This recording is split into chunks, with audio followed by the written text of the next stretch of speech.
Saudações, galera!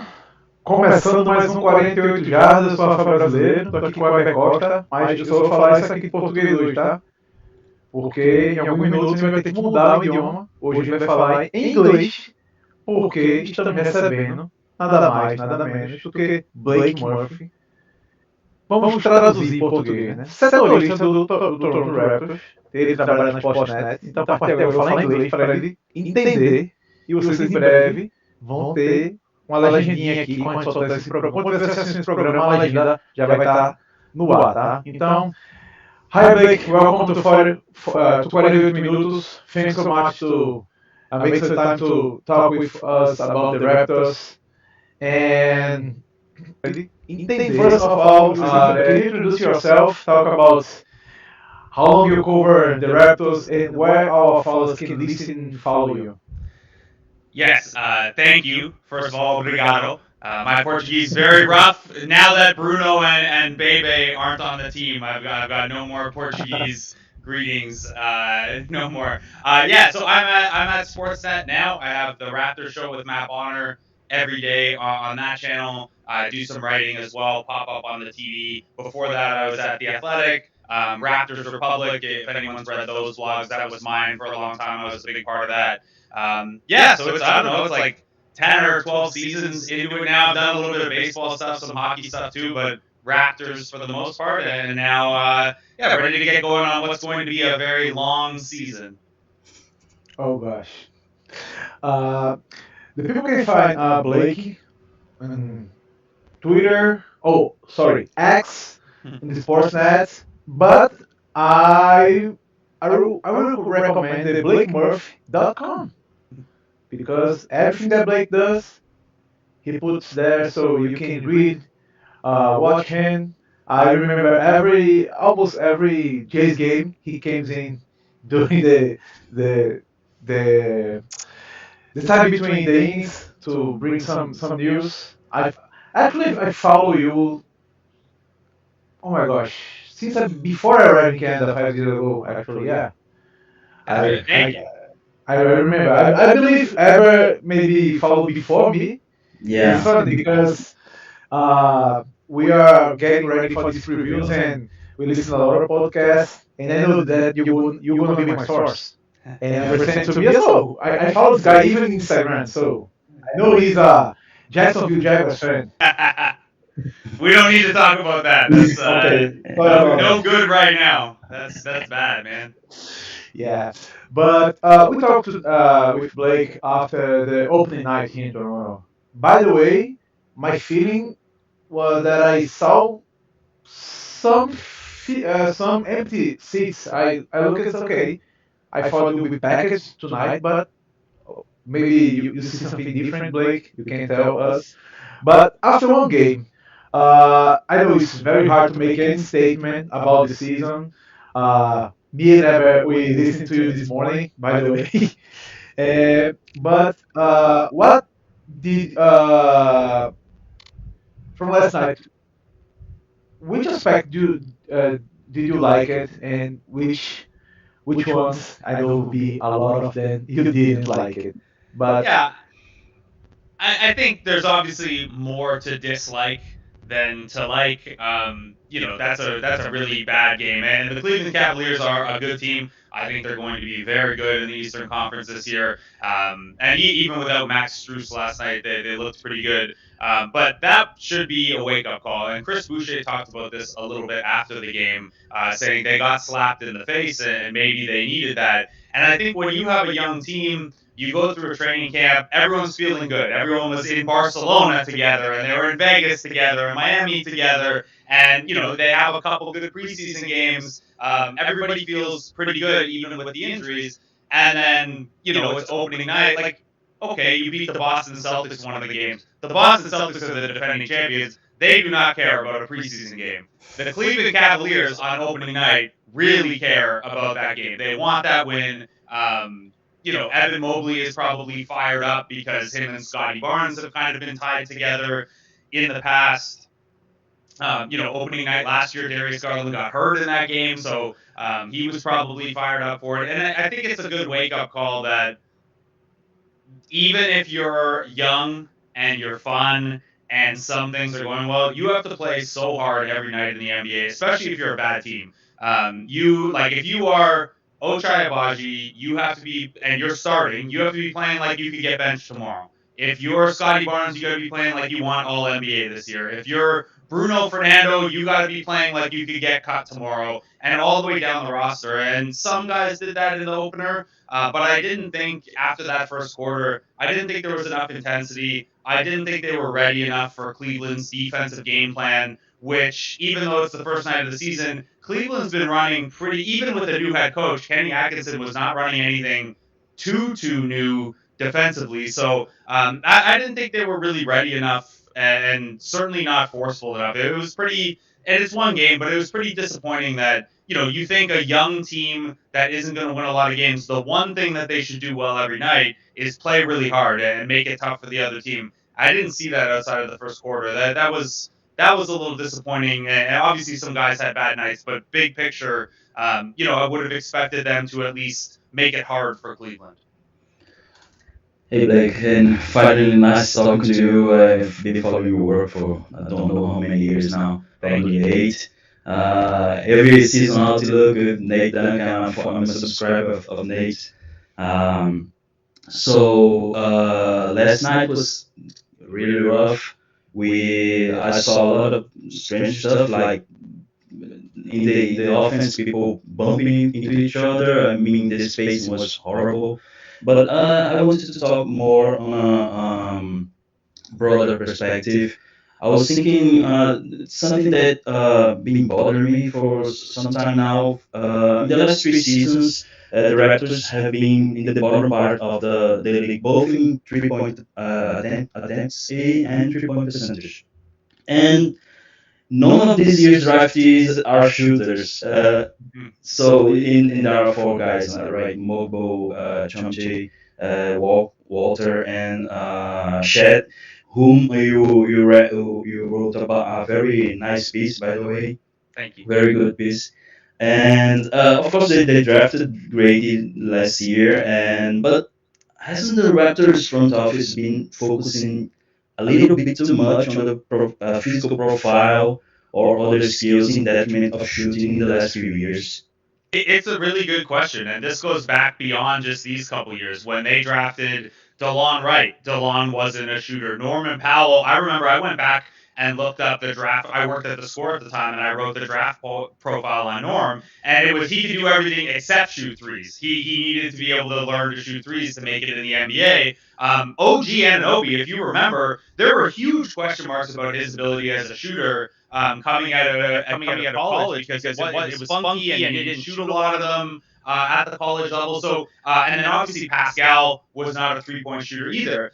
And I think what that tells us is they believe that you can teach shooting more than you can teach. You can't teach a guy to be 6'9" with a 7-foot wingspan. You can't teach a guy really to have a big high motor or run the floor well or be. You can teach defense a little bit, but sometimes there's some guys either have it or they don't kind of ingrained in them. So I think what that tells us is they believe that they can teach shooting. The results over the last couple years, not as good as the results with DeLon and Norm and OG, and even Pascal got to be a good 3-point shooter. So they were able to help some of those guys come along. But I certainly understand the question. Brady is the only one of these guys that they believe other teams are worried about beyond the 3-point line. They also last couple years, not as good as Gary Trent Jr. was. He's not a starting caliber player on a championship team or anything like that. But he shot a lot of threes and he shot them at a pretty high percentage. So, that's probably the biggest concern with the offense is even if Scotty Barnes is really good and commands a double team, there was a play last night. They were trying to bust the zone and Chris Boucher flashed to the middle. And it wasn't none of their possessions against the zone were very good. But Boucher flashes to the middle. And I think it was Scotty finds him with the pass. So you're doing the stuff you're supposed to do. You get a guy to the middle. You get the pass to him. He sucks in a second defender. But the only guy Boucher has the pass to outside is Davion Mitchell. And I like Davion Mitchell, but the Cleveland defense did not move. They don't care about Davion Mitchell. I saw that play. I saw that play. Right in the middle of the paint, and he kicked out. And yeah. So they don't care. And so this is going to be a challenge. Jamal Shed, I like him a lot. he has never shot the three ball particularly well. Ochai doesn't shoot the three really. So it's a huge question, and honestly, it's why like it's surprising. I love the G League guys and stuff like that. When I started tweeting nice things about Jamison Battle at Summer League, I did not think he'd be playing 16 minutes in the opening night game. And part of the reason is he's the only guy on that bench really that profiles as a shooter at all. So, he's not quote unquote as good as some of these other guys, but he's the only one of those guys who really shoots the three other than maybe Chris Boucher. So I'm with you on, that being a weakness. They only attempted 4 corner threes last night. 4 the whole game. I didn't know you could do that in 2024. So they're going to have to find a way to manufacture more of that, because you could have all the nice passes in the world. You could have the good high post offense. Scotty can be really good drawing double teams in the post or attacking or whatever. But if guys don't knock down those shots and you don't take them, you're going to be playing in this much space, and it's going to make it all that much harder for quickly on the drive, Scotty in the post and things like that. So, it is by far their biggest challenge on offense. That is exactly my follow-up question is, what do you think is the path for this Toronto offense to be at least league average? I was thinking maybe creating more transition opportunities for all these young athletic dudes. You have a backcourt with Mitchell and Shed that they steal a lot of balls. So maybe this is the way. I felt like they need to play a little bit faster, because for a team that doesn't have enough talent to play on the half court, they will need to be playing faster, and they play in a more deliberate tempo. So there, I agree with you on that. Now here's the trouble with this sometimes is, so they had the most transition opportunities in the league last year. Only 17.6% of their possessions. So even if you are the best team in the league at getting out in transition, less than 1 out of every 5 possessions is going to be in transition. You still got to figure out 80 to 85% of your offense in the half court. So I agree they have to do that in transition, but that's only going to get them part of the way there. Some of this is going to be, you'll get quickly an RJ back. That'll obviously help a little bit. Quickly shooting, RJ's ability to attack from the second side and things like that. But it does, even the starting 5, which looks like a pretty okay starting 5. Like, I think they'll play most opposing teams even, maybe even a slight positive. I'm talking about Scotty, RJ, Quickly, Grady, and Jakob as a 5-some. Even that group with Grady out there and with Emmanuel Quickly, that group probably only has average spacing, and that's your best lineup. So that's going to rely a lot on creating mismatches and attacking those instead of, using traditional spacing. We saw in the first quarter last night before things got poor, they were doing a pretty good job of, okay, Scotty got Darius Garland. He's going to go at that. Okay, who's got Dean Wade on them? You're going to go at that. And that's not how they want to play forever. They want to play more pass oriented and the beautiful game style. But right now, when they need a bucket, they're going to have to mismatch hunt a little bit like that, more than I think they would like to. And this was part of the story at the start of last season too, when Pascal was still there. Their best offense was often, hey, let's run a pick and roll, and then Pascal's going to get a mismatch in the post. And whether it's to score or to pass the Scotty as a cutter or whatever, that was their best offense for the first 20 games of the season. I think they're probably going to be in a position like that where, RJ attacking from the second side against the seam, or Scotty getting a mismatch in the quickly pick and roll and kind of, seeing what he can do with that. You're going to have to piece it together that way, because even if you're a really good passing team like they want to be, they'll reference those Spurs teams from the 2010s that my co-host Matt Bonner played on.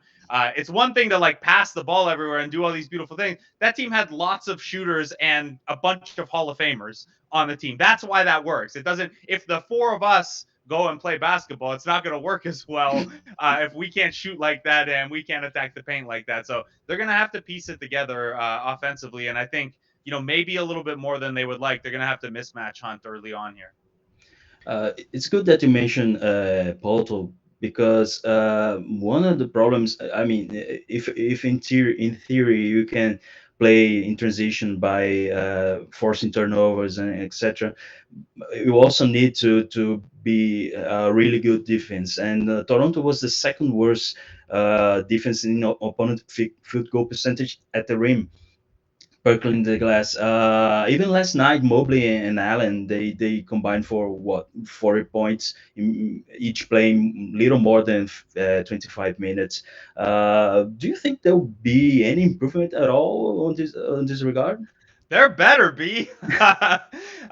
Yeah. So I mean, the stat you're referencing, yeah, opponents shot almost 70% at the rim last year outside of garbage time, and that just you can't have that. And it'd be one thing if opponents weren't getting to the rim very often, but they got to the rim at like a league average rate. So that's too easy. What was it? 68 points in the paint, I think they gave up to the Cavs Yeah. last night, and that's a Cavs team with two very good bigs in Mobley and Allen, but it's still it's not a good start here. So I think this part of why they've talked up point of attack defense so much, perimeter defense, is they want to be better on that so that guys like Pirtle, Bruno Fernando, if he's in there, Scotty Barnes, even as a helper off the weak side, those guys don't have to be in those positions as much to do too much, trying to erase things in the paint. Because last year, I mean, a big part of last year was just like I don't know what those numbers were once Jakob Pertl got injured for the season and like Malik Williams was starting at center, but the field goal percentage had to be like 80% in those final 20 games or whatever.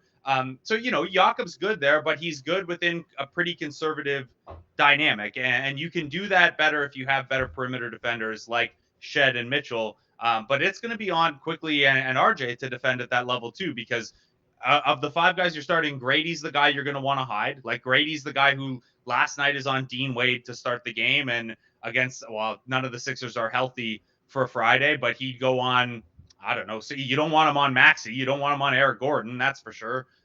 So we'll see who they start in that one. But Grady's the guy you're going to want to hide. So some of that's going to be on those guys individually to be better, because I think in their heads, if they're better at the point of attack, their centers don't have to bail them out as much. You think of too, like Scotty can obviously physically he's capable of guarding the other team's best player sometimes, but I think when he's his best is he's on that lower third of the floor and he can come in as a helper in passing lanes and as a help side rim protector and just kind of create chaos the same way the Budenholzer Bucks kind of used Giannis. They didn't, if you think back to the Raptors championship, and they probably should have put Giannis on Kawhi at some point, but they didn't. And why they didn't was they wanted Giannis being everywhere, causing chaos, lots of blocks and steals and help assignments and stuff like that. I think ideally that's how you use Scotty, but you can only do that if Quickly and RJ are a little better on the perimeter. So I feel bad that you asked me about how they'll be better offensively and how they'll be better defensively, and both of my answers are just kind of shrugging. But they're not going to be that good a team. So yeah, I mean, I do think that's why the emphasis is ratcheted up though on last year they were very conservative on the ball, and then you end up with you're giving up a high percentage at the rim, and you're not forcing turnovers, and you're not that great a defensive rebounding team. Like they didn't really do anything well. So at least this way, if they do this, maybe you get some more steals, maybe you eat some more shot clock. Yeah, that's it's not like there's a good rim protecting center backing up Jakob Pertl, right? Like they just don't have that guy on the roster, so they're gonna have to kind of do it that way. And then some of those bench units might have to be like more Vision 6'9" kind of switchy. Like last night we saw a lineup with Mobo, Boucher, and Barnes as the 3-4-5, and like no one's the center the way Jakob is the center, but you just kind of have to piece it together that way. They just don't have Yeah, the personnel. Yeah. and Boucher is I don't think he's the help defender he was in the past. Yeah. He doesn't protect the rim as well as he did before. So And Darko, sorry to interrupt you. Darko in camp said basically he considers Boucher like a 3-4 at this point. Like we're not even wow, talking like a 4-5. Like he called him a 3-4. So I think they prefer him on the perimeter, given the option. Maybe his best play, defensive play yesterday was pass lane that he got the ball. He steal the ball. But yeah, let's just take a look in the ins and outs from the Raptors on this season. Pedro is moving the things here for us, and the players that arrived: David Mitchell, Bruno Fernando, Jacob Walker, Jonathan Mogbo, Ulrich Kromche, and out Jordan. I always miss Wara. Wara. Thanks so much. The N is silent. Yeah. Yeah, Gary Trent Jr. and Jalen McDaniels. And 2 days ago, Blake, you spoke with Darko at the Raptors center. And in your interview, he used the word process at least 3 or 4 times in the Mhm. beginning. We are witness the Raptors process, like the Sixers had for a decade and didn't get anything, but it's a truly process that we are witnessing now. I think there's two different ways to do the process, and the Sixers was trust this for years and years and years, and we'll tank and we'll eventually get lots of picks, and we'll waste them on Jaleel Okafor and Ben Simmons, and no, but that was like a big picture process. I think what Darko is trying to instill is you can't necessarily help it if your 3-point shot drops every time. But did the offense run well? Did you turn a small advantage into a bigger advantage? Did you make the right pass? Did you shoot when you should have instead of making the next pass? I think that's kind of what he's talking about when they look at the film after a game, they're going to be looking at, not necessarily did that three go in, but was that a good three in our offense? And that is going to suck for fans to hear for 82 games because, the three's not going in or, well, they went in last night and it didn't really matter. But if the three, if they're like 6 for 30 one game, but they come out and say after, oh, those were all good threes, within the flow of our offense, that's kind of what he's getting at there. And it's a little weird because like this is what he was talking about last year too, but because they had that kind of weirdness of they had Pascal and OG and Jakob, who are like win now players, while they were talking like a developmental team, it was there's a little bit of like friction between those two ideas. So now I think when he talks about process, he's basically trying to warn us and be realistic about this that they're not going to win 50 games. And you can't look at the end of the season and say, well, we only won 30 games. This season was a failure. His job is to, hey, we only won 30 games, but we're moving in the right direction. And, this guy got better. This guy got better. Our offense got better versus we only won 30 games and nothing improved and this guy took a step back. So I think that's what he's trying to get at. It's more of like a baseball mentality than a basketball mentality where the sample's so large in baseball. But I think that's what he's trying to get at, that they want to play the right way. And right now they don't have the talent and they're not fully developed enough for that to always, result in a win. But they want to build those habits and that style of playing. So once Scotty's better, once Quickly's better, once the next draft pick is in and things like that, then they can kind of pick this thing up with a little more speed. You talked about results there, right? What Darko expects, and I was thinking, what do you think are the best and worst case scenarios for this team? I mean, if they do well, should we expect reinforcements? Maybe they use their MLE to hire to sign somebody, or on the other hand, if the worst case happens, is there a possibility of trading away players, or at least a mild tanking? I think maybe Bruce Brown is going to be traded anyways. But what do you think are those scenarios? Yeah, I think, in terms of adding, I don't think so. Maybe if there's something like last year's deal for Kelly and Ochai, where they get someone who they think factors in for multiple years. I think they should probably stop trading away first round picks, though, at least for right now. But no, you mentioned the mid level exception, the MLE, and that's interesting because they kept all of it, and you can use that in the new CBA. You can use that as a trade exception, so they Yeah. could just take on 12 million in salary, maybe closer to like 9 million when we figure in the luxury tax and stuff. Did But somebody say PJ Tucker? no, I don't think it would be a Tucker type. Maybe, but I do think that unfortunately, for like an entertainment standpoint, the way they're probably going to operate at the trade deadline is like a rebuilding team does. And what I mean by that is, yeah, you could have Bruce Brown for a couple seconds or whatever. Maybe someone calls on Boucher. Maybe even they listen on Jakob. I don't get that sense right now, but maybe they do. Who knows? But I think what they'll do is they'll use that mid-level exception and they'll use the contracts they have. And if you need to unload money, if you're a tax team or an apron team that needs to get rid of a bad salary at the deadline, and you're going to give the Raptors a couple seconds to do that, like if you think back to the Sacramento trade, right? They get 2 seconds basically to eat Davion Mitchell. And there was the Vazenkov part before they bought Vezenkov him that out too. they But had they ended to up getting out of buy that for out. $0. So Yeah. or like, in that Knicks Wolves trade, the Hornets picked up 3 second-round picks just to eat a salary to make the math work in that. So I think they probably operate more like that. I do think, to your point, Bruce Brown probably very available. Chris Boucher, love the guy and has meant a lot to the Raptors. I think if you're a contending team that wanted a bench big, you could get him for a pretty reasonable price. Yeah, the scenario where they add is tougher. I don't, unless it was a young player who became available for some reason. It's hard to see. Now, in terms of best and worst case scenario, the absolute worst case scenario is they like miss the play in by like half a game and end up with like the 11th pick or something like that. That's the.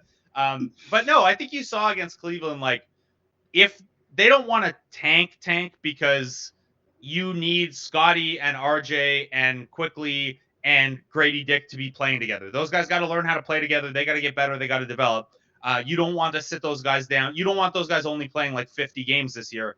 But you see pretty quickly yesterday, like how bad this team could get quickly if, Quickly and RJ are down, or if Scotty were to miss time, or if Jakob were to miss time. So I think and whether this is the best case scenario or the worst case scenario probably depends on your opinion on tanking and the draft. But I think like the scenario I'm keeping a closest eye on is they're not very good at the trade deadline. And not only do they trade a couple pieces away, we start seeing guys rested or kept out with injuries so that they can try to get a higher pick. And, that's not exactly answering your question. And again, I don't like that might be the best case scenario if you really like the draft. Might be a worst case scenario if you just want to watch good basketball. But yeah, I think that's probably a scenario that they're going to have to weigh all season.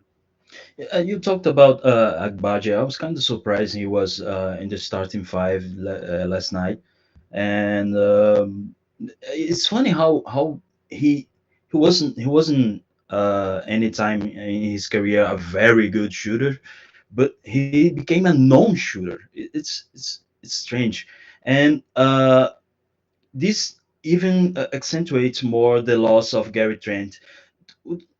Did you find odd that Trent signed for the minimum with the Bucks and did not return with the Raptors? Yeah, I certainly thought it was surprising that he only got the minimum from the Bucks. And I thought if he was going to take the minimum, he would go to the Lakers because he's a clutch client, and they always get Yeah. like Kentavious Caldwell Pope and Malik Monk both did it too to rehab their value. I'm surprised. I don't think Gary Trent was worth 18 or 20 million, but I think he was worth more than the minimum contract just given the 3-point shooting alone. It's interesting because he's still youngish, and the Raptors obviously knew him well. And I wonder if they knew how the Bruce Brown thing would play out if they would have kept Gary instead of picking up Bruce Brown's option. Because, salary cap wise and flexibility wise, it was probably one or the other. And they seem to have decided that keeping Bruce Brown as a trade chip was more valuable than re-signing Gary Trent a little cheaper. So, I wonder if they'd have that one back. I would bet Gary Trent Jr.'s camp would have that one back because they probably, there was probably a point in time where they could have got a lot more than the minimum.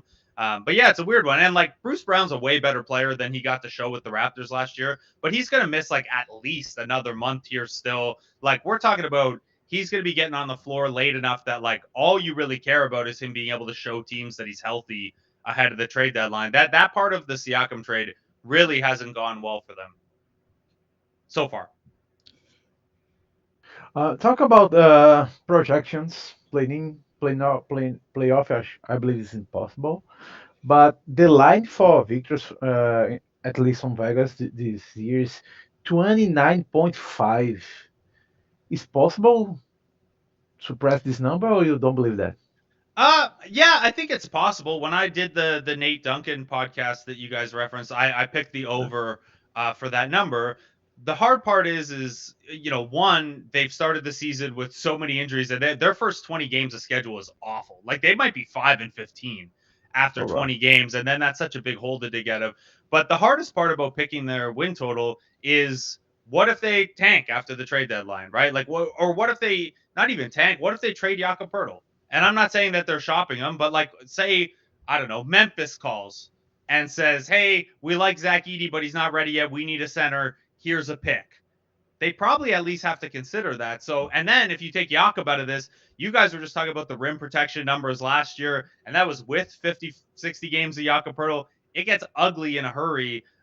Scotty Barnes misses 15, 20 games. It gets ugly in a hurry. So I think if you told me all 5 of the starters were going to play 80 games, I would pick the over on 29 and a half. If they're so thin that it falls apart pretty quickly if one guy gets injured or one guy gets traded. And, Yeah. Can go ahead. You talked about it gets really thin, so I was thinking exactly what should you keep an eye on anyone of the other newcomers besides Jamal Shad, right? Shed. And who already seemed to have fallen into the good graces of Rajakovic. He really loves effort guys. And by the way, Grady Dick was extremely aggressive. I liked him since the preseason. He's in both ends. He's been really aggressive and great effort. But should we keep an eye on any of these newcomers? Walter didn't debut yet, so I like Jameson Battle that you mentioned. I was rooting for him to stay on the roster before the cut, and I like exactly because of the shooting, because Toronto simply doesn't have shooting for so many years now, and anyone should keep an eye. Yeah, I think Shed is the big one for me. It's why I chose to write a piece on him. Like I think he's going to be a good NBA player. Mobo is really interesting to me long term. It's hard to he doesn't have a perfect fit in that second unit right now. Maybe he fits better when Kelly Olynyk is back, just like spacing and offense wise. But I think both of those guys are going to see a lot of time with Raptors 905 this year, which is nice for me personally because I got to watch all those games. It'll be nice to have a year that's like like when they had Fred and Pascal and Bruno. It'll be Shed and Mobo and Shamshe in those same roles. So that'll be fun.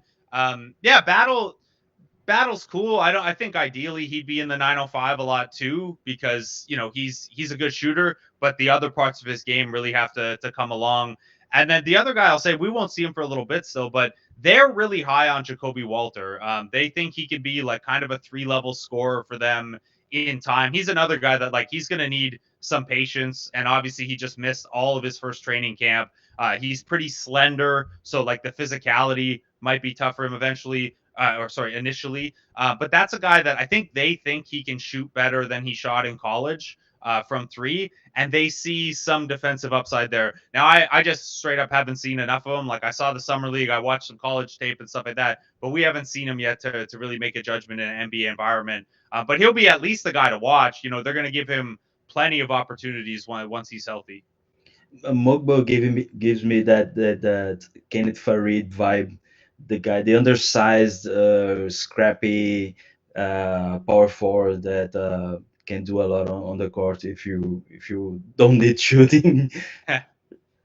Yeah, a little bit more passing than Kenneth Faried had probably, but nobody's ever going to be as good of an undersized rebounder as Kenneth Faried, other than like Charles Barkley maybe. That's the only one. But yeah, I like that. You grab a defensive rebound and you have enough of a dribble to push in transition, and you can make a pass here and there.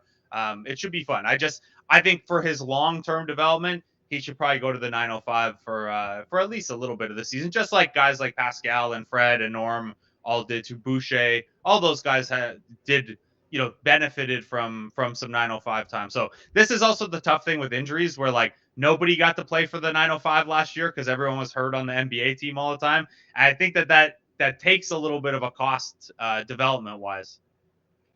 Well, not really a more personal question. I was thinking it's the 30th year of the Toronto Raptors, and you probably followed the Toronto even before as a Canadian, ever since they were created. I don't know, but I was thinking besides the championship, have you do you have any special moments or special teams or special players that you like the most in this 30 years? Yeah, the Brazilians, obviously, the Portuguese speaking guys, Bruno and Bebe.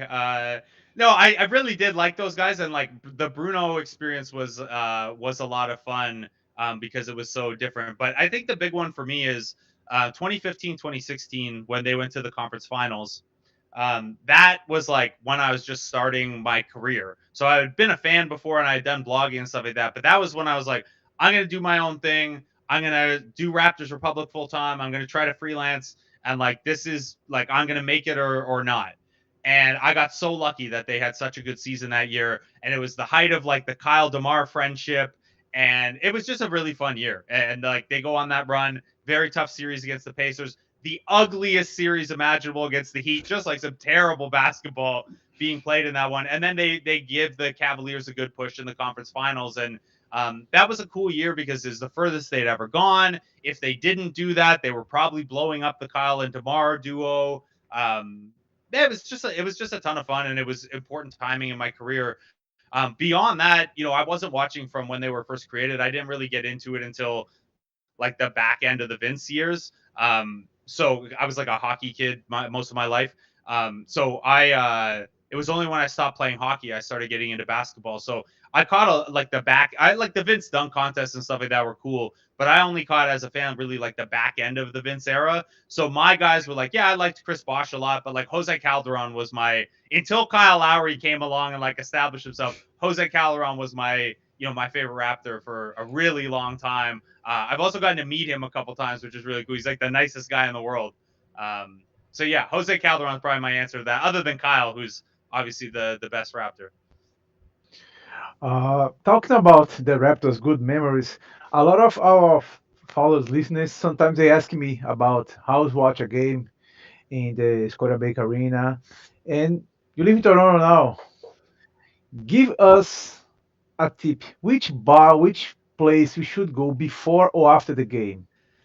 Yeah, it's so it depends what you're looking for because close to the arena, it's all just like chain restaurants. It's all the same thing. Exactly. So if you're in the city early, like for a whole day, I could give you lots of recommendations. You could walk if the weather's nice. You can walk to Kensington Market, and there are a couple different shops and restaurants there. My favorite like dive bar in the city is called Sneaky D's. It has like the best nachos in the city, really cheap beers, but that's not really that close to the arena. So you'd have to be like down here for a whole day.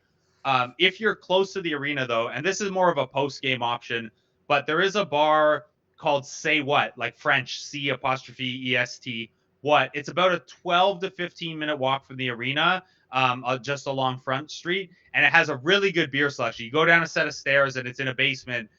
Just a really good beer menu if you're a beer person. I'm sure they have other stuff too, but I mostly just drink beer. Yeah, if any closer than that to the stadium, it's just like chain restaurants. So nothing wrong with that. Nothing wrong with like a Boston pizza or a loose moose or whatever. But they're all the same if you're close to the arena. Exactly. Agree. So we already know Uh, where you're going when Ever Pedro gonna visit us. We're gonna meet you there. But you can go Ever. uh, we're almost going to end up here, but before we wrap up, I just wanted to say that I really appreciate you being so upfront about mental health. Uh, Anyone who struggles with the mental side knows how important it is to see people are going through the same as you and being open about seeking help. And you always report on players talking about their mental health. So um, I just wanted to give recognition to that side of your reporting too. That I feel that's very important. Well, thank you so much. I'm glad you appreciate it. I'm glad people appreciate it. It's a real thing, and like I know with sports, everyone expects everyone to be tough, right? And like especially physically tough. But like if you think back a couple years ago when DeMar DeRozan started talking about this stuff openly, or Kevin Love, like it was pretty unheard of now. And now, like in the NFL, there was a guy on the like mental health IR a little earlier this year. It happened in baseball this season as well. So athletes are people like even if you even if you were a jerk, you would still want people's mental health to be good because their performance will be better. But you should also just care about the players that you see every day and the people around you, right? Like, I don't know, it's important to me. It means a lot to me. I'm glad more players are speaking out about it. And I just hope the teams and the leagues continue to give guys more resources and more freedom to talk about that stuff and not, I think we're past like the stigma for like an everyday person, but it's still there a little bit when it comes to professional sports. So hopefully we could keep moving. DeMar's book is really good, by the way, and he goes into a lot of this stuff in his book. Okay, Blake, thanks so much to make time to talk with us about the Raptors. I gonna remember someone that just got now. If you want to follow Blake, blakemurphy.com, you can find him on X, Sportsnet, Instagram. I know your Instagram is more personal than professional, but yeah, if you want to talk with him, one quick question: who is the craziest guy in Toronto about sports? Who's the like homeboy? Is JD Buckins, What? So or what do you mean craziest? craziest? I say like the most The bigger emotive fan? fan.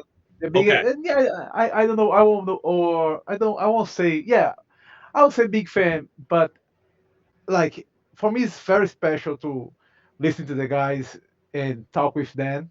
And JD Dangle, the Leafs guy. If you okay, we talk about basketball, but if you follow this guy, Steve Dangle, find this guy in YouTube. You're gonna love his videos.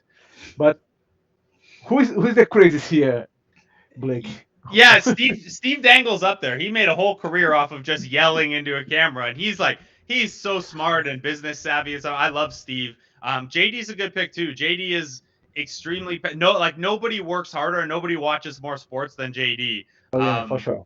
And then I mean, I still like as a basketball guy, Will Lou's reaction shows are still like top for like intensity and emotion and stuff. Maybe not this year. I don't know if he'll have that same level of intensity this year because of the expectations and stuff. But no, there are a lot of good people like that. You picked a couple good ones there, but I'll add Will in there as well. Like watching a game beside Will Lou when he's fired up is it's a fun experience. So I'll add him to the list. Yeah, because listening to JD the next morning after a Leafs game, especially in playoffs, Yeah. is a totally different thing. Pedro, do you want to say something to finish here?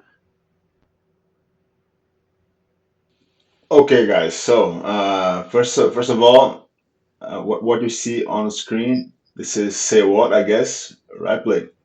Yeah, looks like This it. is I the can't quite place. make it out, but yeah, it's on front page. So. That should be the place. So if you ever have the opportunity to visit Toronto, check it out. And then Blake, what I was going to ask you pretty quick. Everyone followed the show and whatever was discussed here between you guys. So we like to talk a lot about hype here on this on this podcast. So we have kind of a joke here segment. It's the hype train. So having said all you have said so far about the Toronto Raptors, how hyped are you about this team? Are you getting on board or not? I'm Get very aboard the hyped. TTC. Yeah, I'm very hyped about the basketball season being back and doing the Raptor show with Matt Bonner. I think I'm going to wait for the next train when it comes to the team specifically. I don't think they're going to be that good, unfortunately. All right, Blake. Thank you so much. Thank you so Thanks, much, guys. man. Great to meet you in chat. Thank you, Blake. See you. E é isso, galera. Acabamos o programa. Você vê a gente, 48.com, e semana que vem tá de volta. Forte abraço.